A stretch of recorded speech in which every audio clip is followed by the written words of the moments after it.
สบายดีเด้อทุกคนสบายดีเนาะวันนี้พาไอ้นี่มา4ห้องแล้วทุกคนเนาะแล้วพอดีบังเอิญมาเจออานาโนว่าสิพาเรามาซื้อดูเรียนปานนัดกันเลยขี่รถมาแล้วเจอเนาะอาโนครับเอ็มพีฮิตเราไปเข้าวันเสาร์เลยก็สิกลับไปบ้านดงคุณไปนะคะเอสิกลับวันที่3ไปพิการก็ไว้เนาะก็ อาโนสิไปเวียนเมื่อไหร่เนาะรถเพื่อนอันเนี้ยเดี๋ยวสักที่แค่มานี่อันนี้ทางเขาจะแปลงแล้วเหมือนแล้วเนาะทุกคนเบิ่งแปลงแล้วลายเลยแต่มันมีจะบางบอลเนาะแถวฟุตบาทแถวนี้โอเคเลยแล้วเบิดแล้วอันนี้ไปเวียนเมื่อไหร่ไปเวียนเมื่อไหร่ เกี่ยวเวียงยังวนหล่นปกติน้องชิอยู่วังเวียงอีกก็เลยได้กลับมาไวก็เลย เดือนหน้าที่ไปอินเดีย จะไปอินเดียศรีลังกา ท่าทานกัน ไปเข้าไปนู่นนี่อยู่ไหน ยังคงมาฮอดเสีย เพราะว่า มันรถติด อันนี้เจ้าเครื่องฝากจากจอนเนาะมาให้นู่นนี่แฟนจอนเนาะจอนเท็กซัส คือนี่เห็น โอ้ของกินหลายแล้วทุกคน แต่ว่าไปสิไปซื้อทัวเรียนแต่คนก็หลาย ตอนนี้7 โมงแล้วทุกคน เกี่ยวเวียงก่อนไปลงกระบะยังไม่ได้ลงขันเวียงสองเพื่อคนอาจจะชื่อได้หมดบางเวียง พอดีถามอโนเนาะอโนก็มากินทัวเรียนเนี่ยทุกคนก็เลยสิแบบไปเลยคลิปนี้ไปกินทัวเรียนเนาะทุกคนเพลงติดลิขสิทธิ์เนี่ยเอาว่าดังๆเลยเนาะเฮาไปกินทัวเรียนอยู่สีหอมเนาะทุกคนพาอโนไปต้องว่าแบบไวๆนะทุกคนลิขสิทธิ์ตอนนี้ไม่ได้ยางมาก่อนหมู่เลยดอกไม้จะเต็มเลยเนาะทุกคนช่วงนี้เป็นฤดูทัวเรียนภาษาลาวเป็นทัวเรียนเนาะแบ่งแล้วหลายเลยทางเส้นทางนะทุกคนตอนมาล่าสุดก็ไปเจมยังแบบนั้นอยู่อันยางมาก่อนลบลิขสิทธิ์มาก่อนเนาะวัชนาพามาซี่ไม่ขายาวัฒนาเดี๋ยวยังทางนี่ยังแต่นี่เนาะทุกคนแต่ฟุตบาทฟุตแพดตัวนี้ถือว่าสำเร็จแล้วแต่ว่าแล้วตัวนี้เบิร์ดเลยก็โอเคสบายพอดีอาโนก็กินชวนเรียนเนาะดูเรียนเลฟเวอร์ Are we getting from here or the other place ห้านใดก็ได้เขาห้านใดไม่ค่าหนาหักก็ซื้อเลยห้านนี้ก็ได้ ห้านนี้ก็ได้ห้านใดโอ้เสียงเพลงอยู่ไก่ เลือกเลยเด้อ เลือกเลยตามแว่นี่เลยตามแว่นี่เลย400 400,000 นี่จะกินเหรอ โอ้ยหมัก เราหมักเลยของหมักเรากิโลละ119นะทุกคน5.5 ดอล180 บาทนี่เสี่ยวตัวแดงนี่แบบนิ่มเลยนะ เลือกใครนั่นเราเลือกใคร อันนี้100,000นะทุกคนประมาณ5 ดอลอันนี้150,000ที่ขีดหนึ่ง50โลนึง500,000ขีดหนึ่ง50อันนี้มัน 6.9 ดอลทุกคนดูเรียนเลฟเวอร์กินหอมๆเลย คอนเฟิร์มได้ตัวไหน ขีดหนึ่ง50 โลนึง500,000 โล1 500,000 ขีดละ50ขีดหนึ่ง2.3 ดอล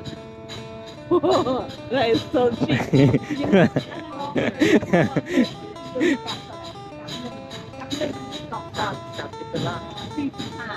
45 ดอลลาร์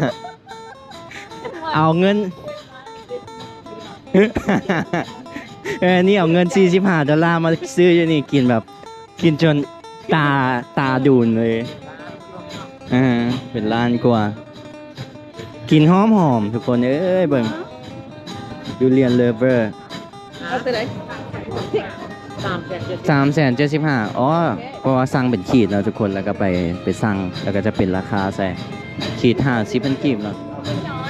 พวกกิน สบายดี สบายดีอ๋อแฟนจอนมาแล้วเรียกผู้บ่าวโสดอ่ะ ผู้บ่มัก แล้วผู้บ่าวโสด สบายดี เอาขึ้นมาทำการใด มาทำใครได้อีกตัว มาเอาหิวให้ โอเค ยังเขาหิวซอยบอก เนอะอันนี้แมน นี่นี่ อันนี้กระเป๋ากับอันนี้ from เอื้อยเด้อ and then มีเสื้อกับสีแดง hand from จอน John จอน John เดี๋ยวไอ้ครบหิวซอย บ่มักบอสทุเรียน เขากินบ่ได้เขาแพ้กินแล้วเป็นทุ กินบ่น้องกินบ่ อันนี้บ่ยังพวกนี้น่ะ บ่ กินได้บ่ งูหนาหักได้ หิวเอา งูหนาหักได้แฟนมีแฟนแล้วอ่ะ ก็บ่ได้ให้เลย มันจะห้าหกเจ็ด โอ้เราซื้อหลายๆเลยเราก็ซื้อไอ้กบกับปั้นให้น้องกล่องนึงให้น้องมานอนกอดที่ห้อง ฝาก เขาเจอแฝดเจ้าไอ้กบมื้อนั่นน่ะ ผู้ใด เขาไปขายเลขเขาเจอแฝดเจ้า เป็นได้ได หนักกันเลย โอ้คิดสิ่งใดบ่คิดเราคิดเหลือ เขาไปขายเลขแล้วนางกินสิดาดเดียวแล้วเอิ้นเขาไปกินน้ำนี่เราเน่ อ๋อไอชื่อไอโบวะ แม่นบอก แมน แล้วบอกเขาซื้อกูดเจ้าซื้อกบแล้วเราซื้อกูดว่านะเอาเราเจ้าซื้ออย่างไรให้ซื้อกูดแล้วพอเอาไปขายเลขแล้วเราจับไปกินสินดาดน้ำเลย อ๋อสอนเราวิดีโอคอลมา แล้วถามอ่ะกูจักไอ้กบกูจักเคนายพี่บอกคือหนาจักเราสิไอ้ผู้จักนะเอาล่ะแล้วผู้จักไอ้กบขายหมดแหละเอาล่ะสิแล้วเราวิดีโอคอล ก็บ่ได้ โอ้ยจอน คิดว่าอันนี้ จอนผู้นี้โสดเด้จอนอันนี้ทายจอนเบิ่งเด้ กดหมดเลย มาบ่โสดเบิ่งได้นี่มันต้องจีบแล้ววะ นี่ ต้องจีบแล้วเด้อโน้เด้ผู้สาวโสดเด้นี่ ครั้งนี้กินได้แซ่บขนาดนี้ ได้กินเป็นจะแซ่บไปดิ โอ้ว้าวขอบใจ เข้าใจเด้อเพราะว่ามีแถมให้อีกมักนัดกับอันมักโม perfect oh Gop do they have the little pineapple the baby pineapple เดี๋ยวมี a little one there น่าจะอยู่พุ่น เอาน้องมาสิไปก่อน โอเค เจอกันอโน พ่อกัน somewhere โอเคครับผมเจอกัน โอ้ยขึ้นมาเดือน12แล้วได้เห็น12อย่างขอบใจอะไรโอเค โอเค เจอกันอโนโอเค ได้ทุเรียนมาแล้วเนาะทุกคน จักแค่นี้เมื่อไปเท่าไหร่เนาะ มันมี3กับเด็กกล่องอันนี้ แล้วก็กล่องนั้น เอาเขาบอกอันนั้นว่าอย่าถ่ายรูปนะนอนนะอันนี้เลยอีกนะเขาบอกอันนั้นขนาดเลยนะ ก็เป็นยัง ก็ถ่ายเพื่อน้องไงเขาติดตามเราดิโอ้อยากถ่ายนะผมไม่ได้ติดตามไม่ได้ follow มีอยู่บ่ follow วันนี้ไปซอกเอาอันพายแอปเปิลหมักนัดน้อยๆเจียวาแซ่บเด้ออยู่ข้างหน้า น้อยๆนะ ก็หมักไฟ โอ้ หมักไฟก็มี อันนี้ซาวพันกีบ จะส่งไปตอนคือเช่นเนี่ยจะมีแบบ2ถุงเนาะ เด้อ2ถุง สองอ่ะค่ะ 2ล่องกล่องก็มีได้หันนี่โล80 ประมาณโลละ$4นะทุกคน100 กว่าบาท เจ้าว่าสิ you think they wanna eat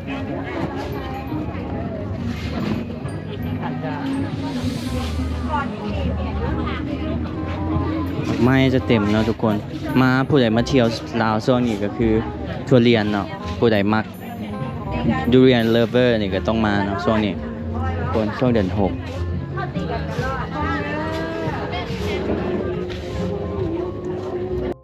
มืออื่นนู่นนี่เฮียนฮอจากโมง มาที่2 โมง เฮียนที่หนังออกเลยจอนสิเลี้ยง โอเค เอาอีหลี บอกไอ้จอนนะไปคนนึงมา จอนบรูจอนบรูมานี่แกมบรูกาแล็กซี่จอนกะสิว่าไม่มีครับ ไทย61อ่ะเนอะ บอก61จอนฟังเอาเด้อจอนชื่อไว้จอนเบิ้งคลิปนี่แหละก็ส่งมา ไอแอนสิไปเลยบอกถ้าจะหล่ออยู่นะคะ กบกินบ่มือ oyster จากโมงสนะ oyster ฮะ right here oyster อ๋อหอย หอยอะไร แล้วก็เจ้าเห็ดหอยนางรม หอยนางรมยำหอยนางรมไอ้กบ ก็ได้เลย เราบ่มาก มาร์ก Mark, we get some and bring to the zoo too. โอ้เด้อ มื่นจังโมงสนะ ฮะ มื่นจังโมงสนะ มื้ออื่นสิไป พิพิธภัณฑ์ Plan. อ๋อน้องเสื้อมันวะ มา เราเคยไป เราก็เคยไปเราหาก็เคยไปนี่อันนี้บอกเคยไปอันนี้ก็เสือดำก็ยังมึงเคยไป เสื้อดำโสดบ่พูดนะ แล้วส่วน โสดเบิดเลยบ่โสดเบิดสอง ก็สดบนนี้แล้วส่วนเราก็สดก็มีใครมันถูกสมอง เอาขึ้นมานี่จอนมันสอกมาโสดนี่ไม่เอามาเลยเด้อ อ๋อแท้ เอา เมื่อคืน I think like แหวนัดประมาณ like 9 โมงครึ่งไปกินเนาะนั่นพวกเราไปกินข้าวเช้าแล้ววันนี้ไปหันต้องไปถาม driver ไป tour ไป guide กินน้ำแน่น่ะกระอย่างมันตามันแป๊วๆอยู่ ไป tour guide ความทรงจำอยู่ เด้ปั่นตัวมันมีถุงหนึ่งที่ว่า ปั่น oh here take a or which one's good big one or little one ลืมเลย yeah อันนี้สินแม่จอน oh okay so จะส่งไปให้ สิ้นให้แม่อีก เราอยากได้สินตามเราอยากได้สินตาม ออกของเฮียเลยออกของเฮียนจอนสิเลี้ยงเนาะ ใช่ค่ะจอนเลยเดี๋ยวนี้ จอนยัง ไอ้ตื่น9 โมง จอนยังนอนอยู่ซ้ำนี่ เบิ้ง จอนยังนอนอยู่ เบิ้ง โอ้ยโทรแล้วก็ห้ามเดี๋ยวเราบอก โอ้ยเพื่อนหันไปหานู่นนี่ละบอกไปหานู่นนี่ละบอก no go no นายแย่ กินแล้วเนาะมีแฟนอยู่ลาวดิเว้ยจอนเลยเอาสองถุง เลยบุเคยกิน อันนี้มาแวะเอาอันนี้ เคยกิน oyster อยู่แบบบุเคยกินแล้วนี่ หอยนางรมเนาะทุกคนโดย เท่าไหร่ก็ 130 บอกไอ้กูดไว้ก้มซื้อทุเรียนให้กินเดียว หืม แล้วตัวมาซื้อกูดนะ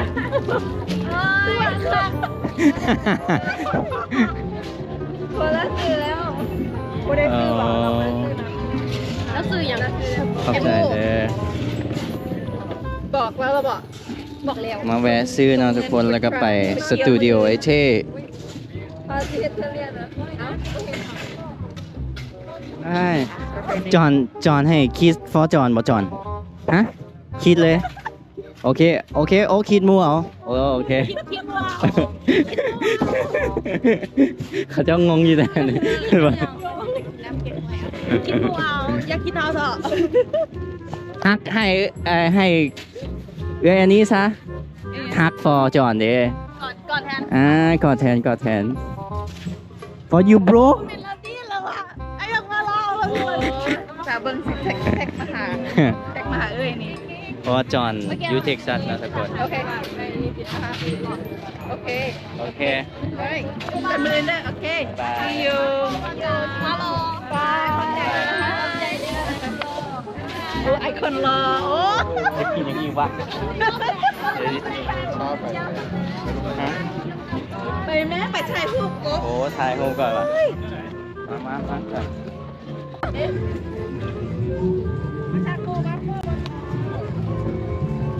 นั่นแหละตัวกล้องสดเด้อ บ๊ายบาย ขอบใจทุเรียนเด้อโอเคขอบใจทุเรียนเด้อไอ้ครับ ขอบใจเพื่อนเรา ขอบใจแอนนี่ ได้มานะทุกคน ไอ้กุ๊กรอ โมเมนต์อย่างแต่เขาล่อกินซื่อๆเขาว่าโอ้ไอ้คนรอแต่เขาอ่ะทุ่งตัวเองเด็ก กูเอาเป็นเบบี้บ่ แล้วน่าจะมีแฟนแหละ Oh she's pretty Yeah. Oh no หายดี very cute อ้าวลายเลย lots of fruit I love it because เอ้ยมานี่ หอมสุด บ่แม่นว่ะ เดี๋ยว เอ้ยมานี่เอ้ยมักกิน fruit ก็ เดี๋ยวอันนี้เมื่อเท่าไหร่ตัวเรียน ทุเรียนโอ้ล้าน 1 ล้าน ล้านหนึ่ง ล้านหนึ่งชวน ส่วนเพราะว่าเราอะ ล้านหนึ่งกับประมาณ50 ดอล still better than my $45 for 2 piece อ๋อ2ถึงยูเมกาได้แต่2 อัน แม่ 2 ตอน เพราะว่าผู้ใดมักกินทุเรียนมาช่วงนี้แบบ โอ้เป็นสวรรค์เลย man ได้ดมกันยังแบบโอ้จะเอาไปแช่เย็นเนาะ แม่ ไปแช่เย็น แช่เย็นแล้วก็ เป็นกิน หลายเถิดอีกแล้ว เฮ้ยหิวข้าวเฮากะวันนี้มาฮอดดูเลยนะทุกคน แล้คือ ไอเทก็เห็ด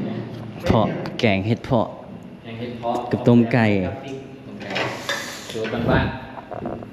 โอ้ยได้กิน ๆทุกคนเลยกินเนาะ เออ กินข้าวก็ได้ อ๋อในกินมาเลยของไหมคะ อ๋อ เบบี้เป็นวิจิเจเลียน ได้ได้บริกินเป็นอะไร กินฝีมือไอเทจะบัสักว่ะ ชอบจับ เห็ดเพาะช่วงนี้ทุ แค่ กค พูด น บ่ได้ดังแบบนี่เลย โอ้ครับ คันเอาโชคดีเขาเนี่ยไปเที่ยว กินเนี่ยป๊อกป๊อกป๊อกป๊อก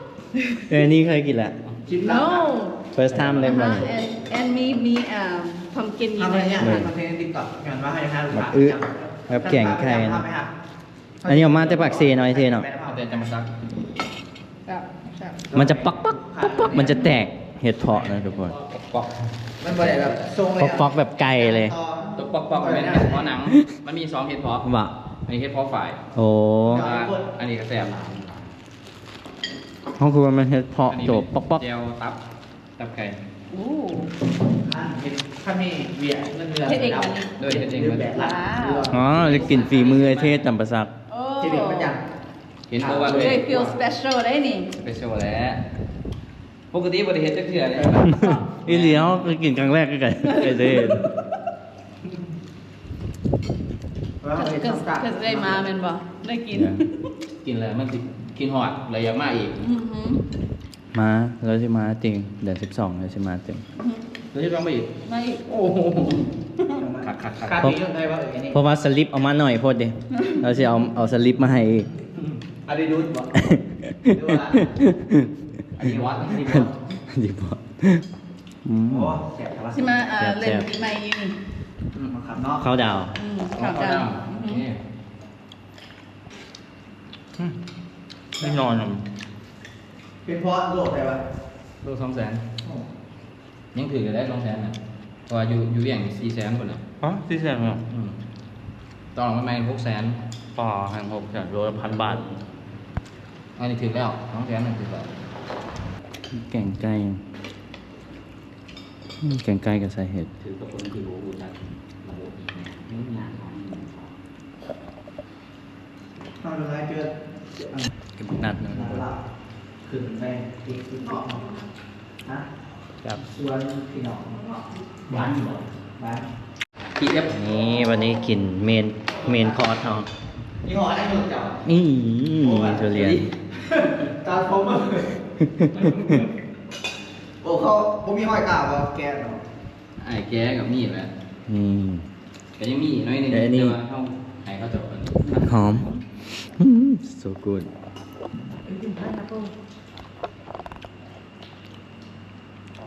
อ่ะ แซ่บ ไปนะคนนะนี่สิมากินนัดคนกับทุเรียนเนาะเบิ่งว่ามันสิเป็นจะได้มันสิหนักบ่ว่าเอาน้อยๆก็พอ อืม กินไลฟ์เพราะว่า เดี๋ยวแซ่บ กินไลฟ์บ่ได้ช่วงหนึ่งน้องกินยังบ่ได้เลย มันหยัง ผมมีเงิน ไปแม่ลาครับกินยังบ่ลากินยังบ่โอ้ ผู้นี้กินบ่ได้ กินยังบ่ได้หรอ คือ เท่าโอ้เป็นยังล่ะป่วยบ่บ่มีเงินบ่มีเงินกินบ่ได้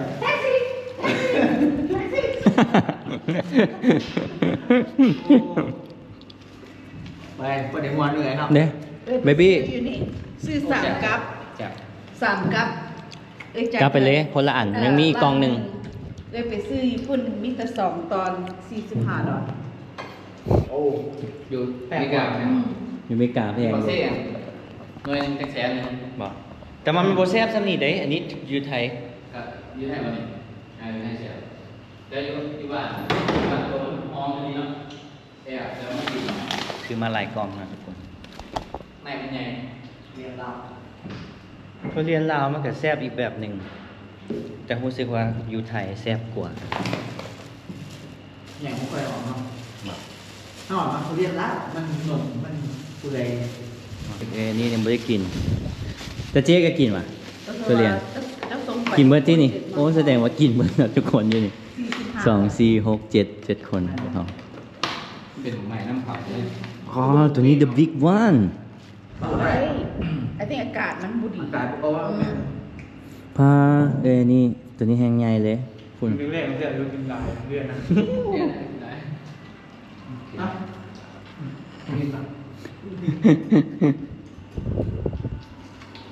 กินทุเรียนไม่เคยถิ่มไหนเนี่ยเผื่อเอาไปปั๊บสิดินบ้า อ๋ออยู่ เปียกแบบซื้อแบบมีไม่ได้ตลาดซื้อแบบดินจีแบบทุเรียนยาพาเห็ดเอาไปปั๊บ so good ยา แซ่บ เอาไปปลูกในสวน เอ้ยมากินวะ มากินยูมีการแพงสำหรับไอ้ซื้อเอา$45ก็ซื้อเอา อันนี้แซ่บ ไม่พี่ครับกินแบบใหม่บักซื้อแบบใหม่กิน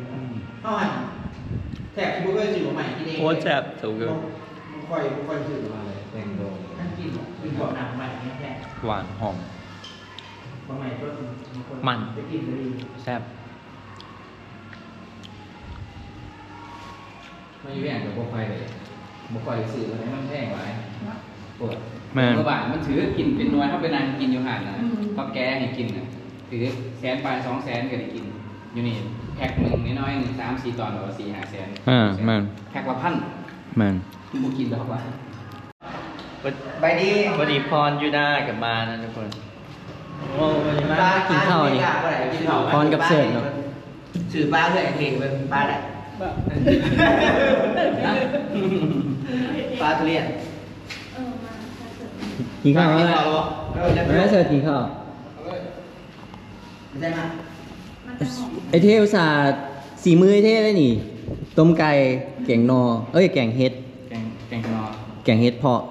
แล้วก็มีนอนำ บอกสื่อว่าใหม่ๆสมใจถามรวม กินหลายคนแซ่บเนาะนี่ แซ่บแซ่บ คันไซฟิต กินแล้วบอกซื้อพิษนะ แม่ ไม่พร้อม นั่งกินผู้เดียวรู้สึกผิดแบบ กินอยู่ มันขิวมัน กินอยูเมกาพัดกินคนเดียวเลยไปรีกินอยุหลังเนาะ รักกิน อันนี้กินเบิร์ดเลยนั่งพรกินทุเรียนปะบอกอ๋อมีแต่พรคนเดียวอยู่โอเค น้องคนนั้นกินอะไร โอ้ออกไปไหมกินหมดได้แล้วออกไป อันนี้กินเบิร์ดเด้เป็นแกล้งไม่ได้นี่ แกงทุเรียน แกงดูดิ มะเกาะก็มีนะทุกคนมะเกาะกันใหญ่ดี มาแซ่บ แซ่บเลยบีเอาไหม โดด เขามักแซ่ฟรีเซอร์ให้มันแบบแข็งๆเป็น ไอ้พวกมันแข็งเลยมักนุ่มๆ อื เนาะ มเนาะเนาะนี่มัน แข็งแต่มันรู้สึกบ่ได้รสชาติบ่ได้ บอแบบบอมันแข็งแบบแข็งปึกเลยนะแต่แบบมันเริ่มแบบ เริ่มก่อโตสำหรับเขา ไอ้เสียอ๋อมันเสียมันย้ายแล้วผมมาไก่แล้ว เศร้าเลยเนาะเพื่อนเนอะ ตั้งแต่ขายเสื้อเมื่อเด้ เพื่อนเลยติ๊กต็อกเลยหาเลย